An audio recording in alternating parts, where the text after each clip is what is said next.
اللہ تعالیٰ نے انسان کے اندر حسن پرستی رکھی ہے، یہ خوبصورتی کی طرف مائل ہوتا ہے اور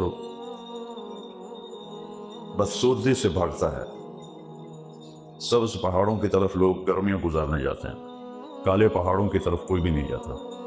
پاکستان میں، بلوچستان میں کالے پہاڑ ہیں اور کئی علاقے بہت ٹھنڈے ہیں، وہاں کوئی بھی نہیں جاتا، لیکن مری کی طرف، کاغان کی طرف سب بھاگتے ہیں۔ تو یہ انسانی فطرت ہے۔ تو اللہ تعالیٰ نے اس کائنات کے بارے میں فرمایا کہ وَمَا الْحَيَاةُ الدُّنْيَا إِلَّا مَتَاعُ الْغُرُورِ، یہ جو کچھ تمہیں نظر آ رہا ہے یہ سب دھوکہ ہے، یہ حقیقت نہیں ہے۔ پھر اس کی ایک فزیکلی مثال دی، كَسَرَابٍ بِقِيَّةٍ يَحْسَبُهُ الظَّمْآنُ مَاءً۔ آپ لوگوں کا تو سرسبز ملک ہے، اللہ نے مثال دی ہے کہ تم ریت میں سفر کر رہے ہو تو تمہیں اس ریت اوپر سورج نکلا ہو تو تمہیں پانی ہی پانی نظر آتا ہے اور ذرا بھی خیال نہیں آتا کہ یہ پانی نہیں ہے، اور آپ سب کو پتہ ہے کہ یہ میری نظر کا دھوکہ ہے، پانی نہیں ہے۔ كَسَرَابٍ بِقِيَّةٍ يَحْسَبُهُ الظَّمْآنُ مَاءً۔ تو اللہ اس کی مثال دیتا ہے کہ یہ دنیا اس ریت کے پانی کی طرح ہے اور تم اس کی طرف بھاگتے ہو کہ او پانی، تو کوئی عقل مند کہتا ہے اے پانی نہیں ہے، تیری نظر کا فریب ہے، کہتا تو مجھے روکتا ہے نا، مجھ سے حسد کرتا ہے، تو کہتا اچھا جا، تو اللہ پھر اس کی طرف سے جواب دیتا ہے حتی اذا جاءہ، جب وہ دوڑتا جاتا ہے تو پانی آگے چلتا جاتا ہے، آگے چلتا جاتا ہے، یہاں تک کہ اس کی زندگی ختم ہو جاتی ہے، اور نتیجہ کیا ہوتا ہے؟ لم یجدہ شیئا، کوئی چیز بھی اس کے ہاتھ میں نہیں ہوتی۔ تو بنانے والے نے اس کی قیمت لگائی ہے متاع الغرور، وہ دھوکے کا گھر ہے، اللہ کی قسم، یہ مچھر کا پر ہے، یہ مکڑی کا جالا ہے، اس کی کوئی حیثیت نہیں۔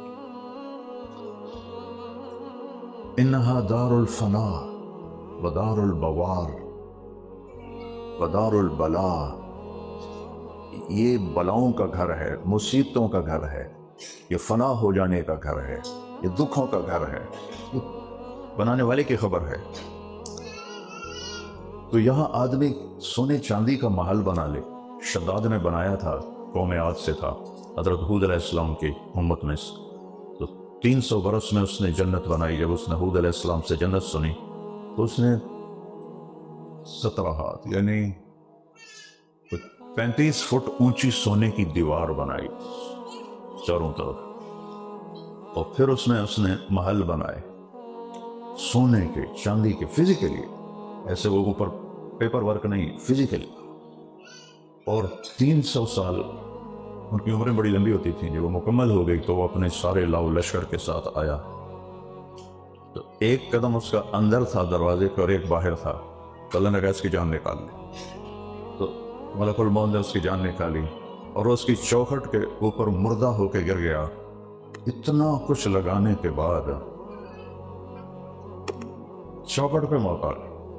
ایک دفعہ اللہ نے پوچھا اسرائیل تمہیں کبھی کسی پہ رحم بھی آیا ہے؟ اتنے بندے تو مار چھڑے، کبھی تمہیں کسی پر رحم بھی آیا ہے؟ کہنے لگا جی ایک دفعہ، 2 دفعہ رحم آیا ہے۔ ایک دفعہ ایک کشتی سمندر میں تھی، دریا میں، تو طوفان سے ٹوٹ گئی، تو ایک عورت ایک تختے پر اس کو ملا تو اس کے اوپر بیٹھ گئی، وہ پریگننٹ تھی، اس کو وہاں تکلیف ہوئی اور بچہ پیدا ہو گیا، اس تختے کے اوپر ہی بچہ پیدا ہو گیا۔ جب بچہ پیدا ہو گیا تو یا اللہ آپ نے کہا اس کی ماں کی روح نکال لے، تو مجھے اس پہ بڑا ترس آیا کہ اس بچے کا کیا بنے گا۔ اور ایک جب آپ نے مجھے شداد کے بارے میں فرمایا کہ اس کی جان نکال لے، جب وہ دروازے کے اندر باہر تھا تو مجھے اس پہ بڑا رحم آیا کہ نامراد نے 300 برس میں کیا کچھ محنت کی اور دیکھنا بھی نصیب نہ ہوا۔ اللہ تعالیٰ نے فرمایا تمہیں پتہ ہے یہ شداد کون ہے؟ کہا یہ نہیں، کہ یہ وہی بچہ ہے جس کی ماں کو میں نے حکم دیا تھا جان نکال لے، تو تجھے اس بچے پہ بڑا ترس آیا تھا، یہ وہی ہے جو آج مجھے للکارتے ہوئے میرے مقابلے میں جنت بنانے کے لیے کھڑا ہو گیا ہے۔ تو یہ مٹ جانے، فنا ہو جانے والا گھر ہے۔ ایک بادشاہ نے بہت بڑا محل بنایا، لوگوں کو بلایا کہ بتاؤ کیسا ہے، سب نے بڑی تعریف کی، اس کی نظر پڑی 2 آدمی خاموش بیٹھے تھے، میں نے کہا آپ کیا کہتے ہو، خاموش کیوں ہو؟ کہنے لگے پہلے ہماری جان بخشی کریں پھر ہم بتاتے ہیں. کہاں معاف ہے کہ اس میں 2 بڑے عیب ہیں. وہ کیا؟ مجمع بھی چونک گیا. کہ پہلا عیب یہ ہے کہ اس کا بنانے والا، اس میں رہنے والا ایک دن مر جائے گا اور چھوڑ کے چلا جائے گا. اور دوسرا عیب یہ ہے کہ ایک دن یہ گھر خالی ہوگا اور ویران ہوگا.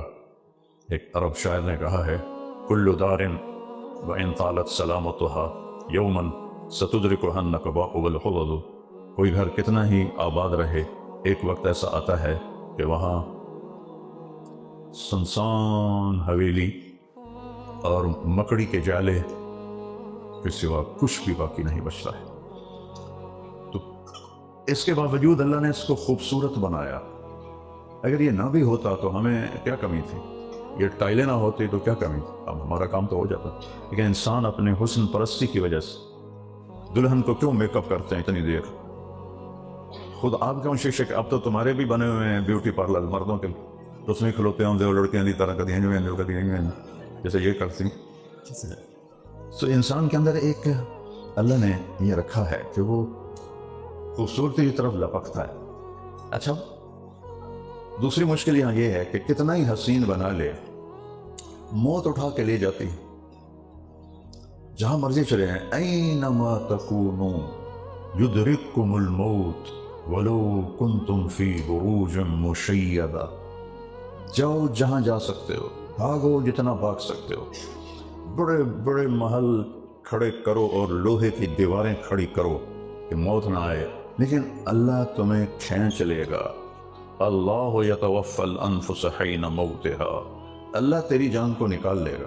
قل یتوفاکم ملک الموت الذی وکل بکم ثم الی ربکم ترجعون. تمہیں ملک الموت کی ڈیوٹی لگائی ہے، وہ تمہاری جان نکالے گا. تو